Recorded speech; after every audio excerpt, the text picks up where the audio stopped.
C'est ainsi que le diable entra dans sa maison. Il trouva donc une faille. À ce moment-là, le vieillard donnait à manger à la petite fille. Elle vivait dans une autre pièce et lui vivait dans une autre pièce. Mais il venait donner à manger à la petite fille. Il ne regardait pas la fille. Il déposait à manger et il partait. Il n'adressait aucune parole à la fille.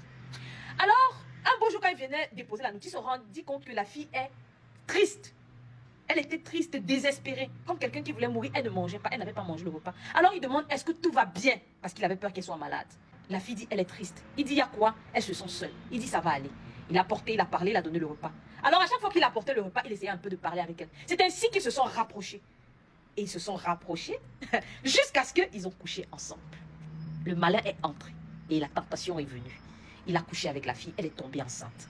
Voyant qu'elle est enceinte, le diable vint donc dans son esprit et lui fait comprendre que si les trois hommes viennent trouver toi un homme pieux, toi qu'on connaît juste, qui s'est éloigné de tout, imagine-toi la honte. Quand les trois hommes vont venir trouver qu'elle est enceinte et sachant qu'elle ne vivait qu'avec toi et que tu as enceinté leur nièce, ils vont te tuer. Le vieillard prit peur. C'est là où je vous parle des peurs. Le vieillard prit peur. Et alors le diable dit, la seule solution c'est de tuer puisque tu ne vivais qu'avec elle. Alors tu vas mentir qu'un arbre, un animal sauvage l'a dévoré. Et qu'elle est partie, tu ne sais pas où. Et c'est ce qu'il a fait. Et il raconta cette histoire. Les trois hommes se mirent alors à chercher le corps de leur jeune nièce. Et il trouva le corps et se rendit compte que non, elle a été pas dévorée par un animal, mais elle a été poignardée par le monsieur, puisqu'il ne vivait qu'avec le monsieur. C'est ainsi qu'on enferma, on arrêta le monsieur et on condamna le monsieur à mort. Avant sa sanction, le diable revient encore une dernière fois et lui dit, je peux encore te sauver de la mort. Il te suffit de te prosterner devant moi et reconnaître que je suis tout puissant. Alors le vieil homme céda encore une dernière fois à la tentation parce qu'il avait peur de mourir. Et c'est ainsi que le diable rigola et lui disait, c'est tout ce que je voulais. Et il est parti. Et fin des fins, le monsieur mourra. Alors, le résumé que je vais vous faire, c'est un livre très profond. Ce n'est pas un livre religieux, non. C'est pour ceux qui veulent réellement réussir. Ils vont comprendre le mystère de là. Je vous commence par là parce que le titre dit, c'est plus malin que le diable. L'âme la plus fatale, l'ennemi du diable, c'est la pensée positive. Il n'aime pas les gens qui pensent positivement. Le diable dit ceci. Si le temps que les gens prennent à craindre quoi que ce soit, ils utilisaient ça plutôt pour avoir la foi en leur cause. Ils obtiendraient tout ce qu'ils veulent dans le monde matériel et je ne pourrais pas les atteindre. C'est trop profond. Ça veut dire que son ennemi, c'est la pensée positive. Napoléon, il lui dit alors, toi donc tu te sers des pensées des gens pour pouvoir les manipuler et les avoir dans ton cercle. Il dit alors, je n'ai aucune autorité sur l'être humain. Je n'occupe que les espaces inoccupés de leurs pensées. Il a dit ceci, j'utilise la peur pour occuper les espaces inoccupés de la pensée de l'homme. Parce que la nature a horreur du vide.